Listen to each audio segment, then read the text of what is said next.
नमस्कार दोस्तों, एक बार फिर से आप सभी देशवासियों का कवि संतोष चैनल पर हार्दिक स्वागत। बंधन सर्द काफ़ी है, ठंडी का महीना है। आज 31 दिसंबर है, यानी 2023 अलविदा। जाने वाले इस 2023 में मेरे मन क्रम वचन से अगर कोई आपको तकलीफ हुई हो तो उसके लिए मैं क्षमा चाहता हूं। और कल यानी 1 जनवरी मैं सबसे पहले तो आप सभी दर्शकों को नए साल की हार्दिक शुभकामना, बधाई। आपको बताते हुए खुशी है कि आज मैं फिर उसी अम्बेडकरवादी विद्यालय में बैठा हूं जहां से बर्खास्त सिपाही रवि यादव ने शिक्षा की अलख जगाई है, जहां से समाज में शिक्षा का प्रचार प्रसार करना शुरू किया है। और खुशी की बात है कि रवि जी फ्रेम में हमारे साथ दिख रहे हैं। आप बहाल भी हो गए हैं, ड्यूटी ज्वाइन करनी है।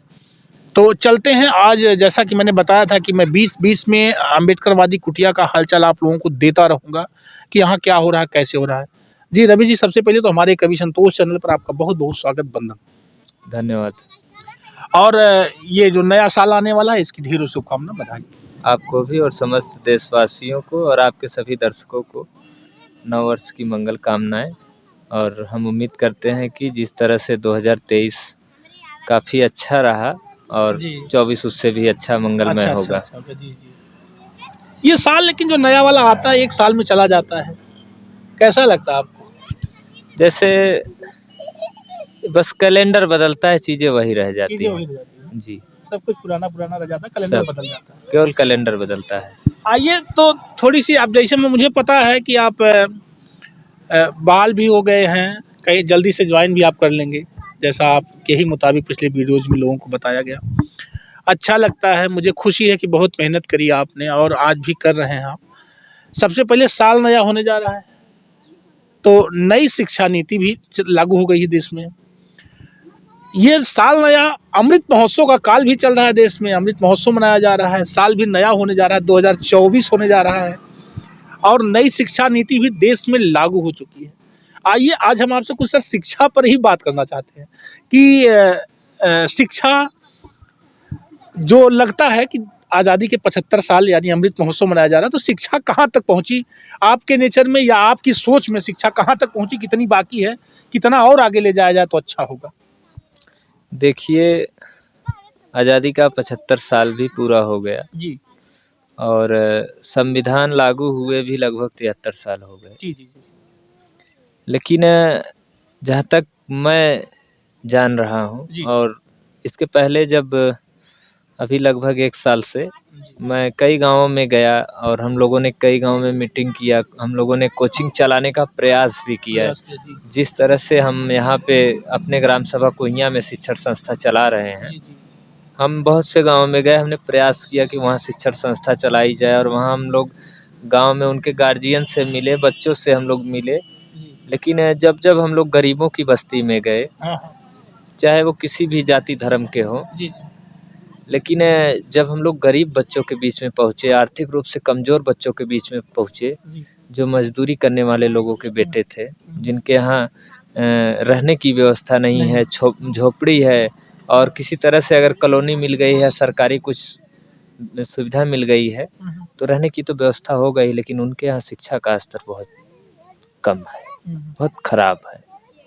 जी, इस पे तो सरकार का जो मिशन है वो तो काम कर रहा है, सरकार की जो सोच है वो काम कर रही है। आज़ादी के पहले से भी लेकर के और आज तक लगभग शिक्षा पर ही लोग काम कर रहे हैं। फ्री शिक्षा, अब तो देख रहे हैं कि बच्चों में फ्री शिक्षा लागू हो, मतलब चाहे गरीब हो, चाहे अमीर हो, चाहे छोटा हो, चाहे बड़ा हो, वो फ्री शिक्षा से क्या समाज में सुधार का असर आपको नहीं दिखता है? देखिए, उसे व्यापक करने की ज़रूरत है। गांव-गांव में तो विद्यालय, प्राथमिक विद्यालय खुले हुए हैं और सरकार की तरफ से, सरकार क्या कहा जाए, तो संविधान में जो नियम है, नीति है, सरकार तो वही लागू करती है जो नियम हमें संविधान में जो हमें हक अधिकार मिला है। सरकार काफ़ी प्रयासरत भी है, चाहे कोई भी सरकारें रही हों, वर्तमान की सरकार हो या पिछली सरकारें रही हों, सभी प्रयास करती हैं कि अच्छे से अच्छे शिक्षा दी जाए और फिर पुनः सत्ता में वापसी हो। लेकिन जब बच्चों की कंडीशन देखी जाती है तो मुझे नहीं लगता है कि जिस व्यवस्था में गरीबों को शिक्षा देनी चाहिए उतनी शिक्षा नहीं मिल पा रही है। गाँव में क्या लगता है शिक्षा का स्तर अभी? गाँव में जैसे दो प्रकार के लोग हैं। गांव में कुछ लोग अमीर हैं, कुछ लोग गरीब हैं, कुछ लोग मध्यम वर्ग में हैं, और मुझे लगता है कि जो एकदम गरीब हैं, और मैं यहीं अपने ग्राम चकमलूदी की बात कर रहा हूँ। ये पीछे आपको दिख रहा है, ये हमारा चकमलूदी ग्राम है, राजस्व गांव है। यहाँ पे बच्चों की शिक्षा का स्तर बहुत खराब है। चकमलूदी में? हाँ, वहाँ के बच्चे तो आपके यहाँ कोचिंग करने आते हैं? बच्चे कोचिंग करने आते हैं, हम लोग प्रयास भी कर रहे हैं कि बच्चों को अच्छे से अच्छी शिक्षा दे सकें, और नहीं, लगभग उस गांव में शिक्षा का स्तर खराब है, ये जानकारी आप कैसे, किस मानक से लगा सकते हैं? हम लोग जब बच्चों से मिले और जब बच्चे यहाँ पढ़ने आने भी लगे जी। तो देखा गया, और शिक्षा का स्तर बहुत खराब था। कितना घर होगा वहाँ? यहाँ पे लगभग 50 घर होगा। 50 घर। आबादी लगभग 200 की आबादी होगी 200 की चकमलूदी में। आबादी जी, चकमलूदी में। और शिक्षा का लेवल बहुत खराब है। अभी तक चकमलूदी में कोई नौकरी नहीं करता है, आज़ादी के बाद से सरकारी नौकरी में कोई नहीं है। पढ़ाई कहाँ तक पढ़े हैं लोग? पढ़ाई में भी बहुत पीछे हैं। अभी एक दिन अभी आप देख रहे होंगे कि 60,000 पुलिस की भर्ती आई है उत्तर प्रदेश में। तो हम एक दिन अपने गांव में गए, हम सोचे चल रहे हैं गांव में, अगर कुछ लोगों को जानकारी नहीं होगी तो उनको बताएंगे और उनको प्रेरित करेंगे कि फॉर्म भरिए, बाकी जो भी गाइडलाइंस है हम आपको बताएंगे, और आप कहीं कोचिंग भी पकड़ लीजिए और तैयारी कर लीजिए, मौका है, सिपाही में हो सकते हैं, सिपाही बन जाएंगे। तो जब मैं गया गाँव में, घर घर गया, तो मुझे कोई इंटर पास नहीं मिला। चकमलूदी में? हाँ, चकमलूदी में कोई इंटर पास नहीं मिला कि जो ये फॉर्म भर सके।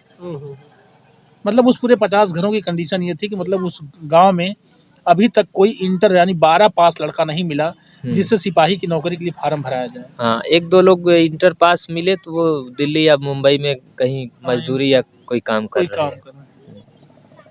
अभी कैसे, क्या लगता है रवि जी कि मतलब ये शिक्षा का जब ये स्तर है, आज़ादी के 74-75 साल बाद भी, 73 साल बाद भी, अगर देश में या इन 50 घरों पर शिक्षा की जो व्यवस्था है, ये जो जैसे 50 घर का एक गांव है और इस पूर्वे में या इस गांव में चकमलूदी में जो बता रहे हैं आप, अगर ये स्तर है, ये कंडीशन है, तो ऐसे तो भारत में मेरी समझ से बहुत से गांव होने चाहिए। बहुत से गांव होंगे, बहुत से गांव जहाँ शिक्षा का स्तर बहुत खराब है।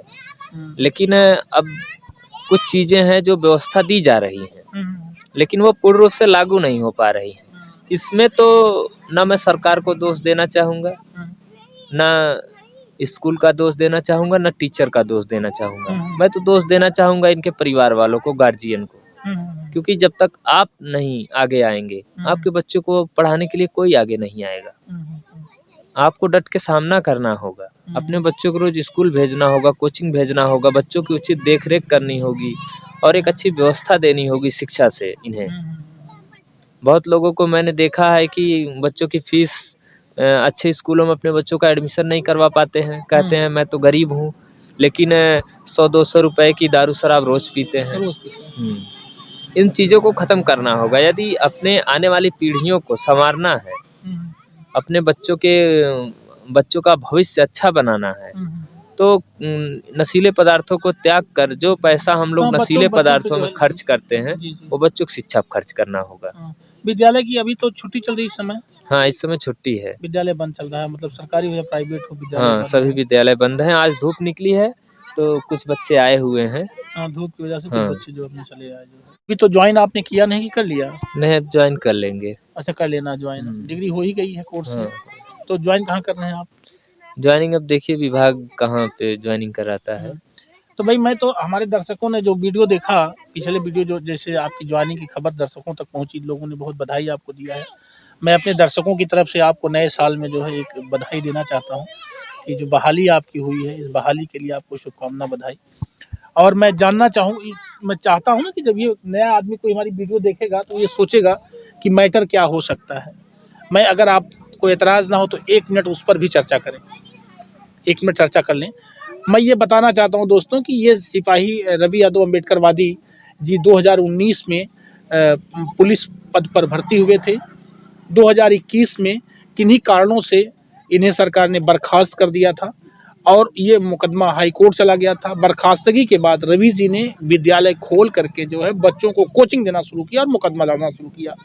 2023 में पुनः माननीय हाई कोर्ट के द्वारा इन्हें बाइज्जत समझिए एक तरह से बहाल किया गया और सरकार की उसमें, या जो भी लोग इनके विरोध करने वाले लोग थे, उनकी हार हुई, इन्हें कोर्ट से पुनः बहाली मिली है।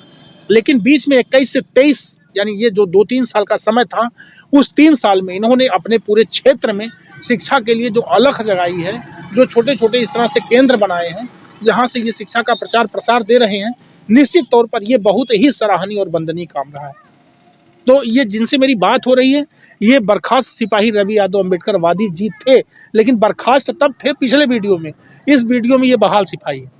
क्यों? जी जी बिल्कुल। तो अब बहाली करेंगे आप, इसके बाद ड्यूटी करेंगे, इसके बाद ये सेंटर चलाने के लिए पुनः क्या सेंटर सोचे? चलाने के लिए 2-3 टीचर हैं, 1-2 टीचर का और व्यवस्था करेंगे और इस शिक्षण संस्था को चलाएंगे, क्योंकि 150 बच्चे इस उम्मीद में हैं कि हमें यहाँ से शिक्षा मिलेगी। मिलेगी। तो हम उनकी उम्मीद पे जो है अपने मेहनत और हौसले को लेके आगे बढ़ने का काम करेंगे। अभी तनख्वाह मिलने लग जाएगी, जब अच्छी खासी सैलरी आएगी तो लोगों को आपने बताया था पिछली वीडियोज में कि अपने ही सैलरी से हम टीचरों को यहाँ रखेंगे, हाँ। चाहे जैसे भी। हाँ एक लाइब्रेरी भी बनाने का सपना हाँ, आपका है। बनाना है, लाइब्रेरी तो बनाना है, लाइब्रेरी बनाएंगे आप। और बनाएंगे। सबसे बड़ी बात मैं ये सवाल करना चाहता हूँ, यहाँ कोई ऑफिस नहीं है, कोई ताला नहीं है, ये सड़क का किनारा है, लोग आते जाते हैं, तो यहाँ जो सामान वामान आपका है, जिसके लिए क्या सोचते हैं आप? सब ऐसे ही रहता है, कोई छूता नहीं है कोई सामान। सब जानते हैं कि यहाँ पे जो है बच्चों की शिक्षा चलती है, यहाँ पे कोई आता भी नहीं है। इसके लिए भी एक कमरा आपको बनाना पड़ेगा, लेकिन मेरी समझ से हाँ, बनाना तो पड़ेगा। एक लाइब्रेरी बनानी है, एक कमरा बनाना है, 2 टीचर लगाने हैं। सोच अच्छी है और मेरी समझ से अच्छा होना चाहिए, बड़ा होना चाहिए कुछ। और कुछ कहना चाहेंगे आप लास्ट में नए साल पर कुछ दर्शकों को या देशवासियों को कुछ? सबसे पहले तो मैं आपके सभी दर्शकों को नव वर्ष की ढेर सारी मंगल कामनाएं देना चाहता हूं और आपके सभी दर्शकों का जिस तरह से 2023 कुछ लोगों का सुखद रहा, कुछ लोगों का दुखद रहा, लेकिन मेरी यही मंगल कामना है कि आने वाला 2024 सभी के लिए, समस्त देशवासियों के लिए मंगलमय हो।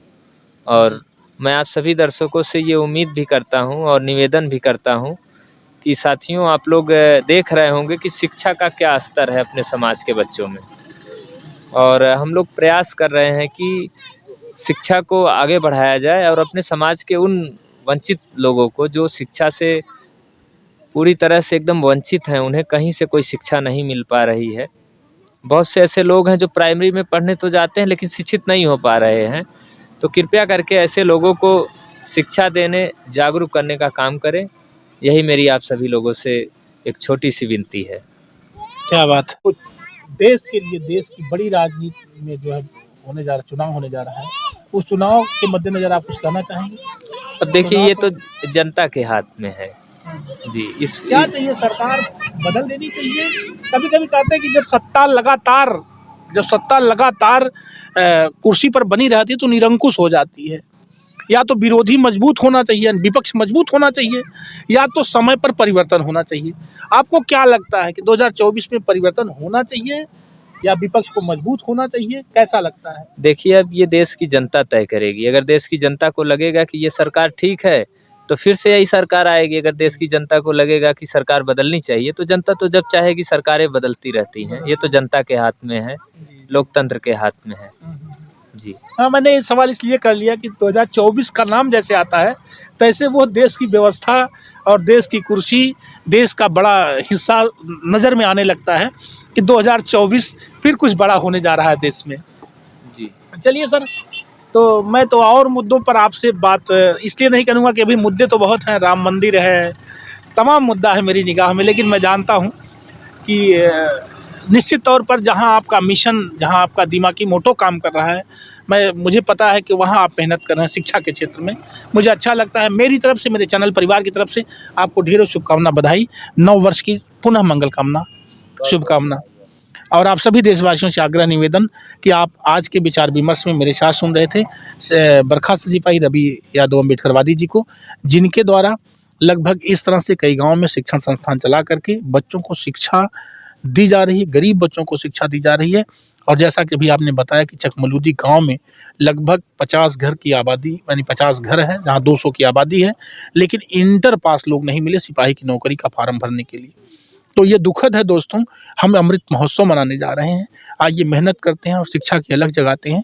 देश में शिक्षा का बेहतर संचार हो, लोगों में शिक्षा आए, लोगों की चेतना में जागरूकता आए, लोग शिक्षित हों, पढ़ें लिखें।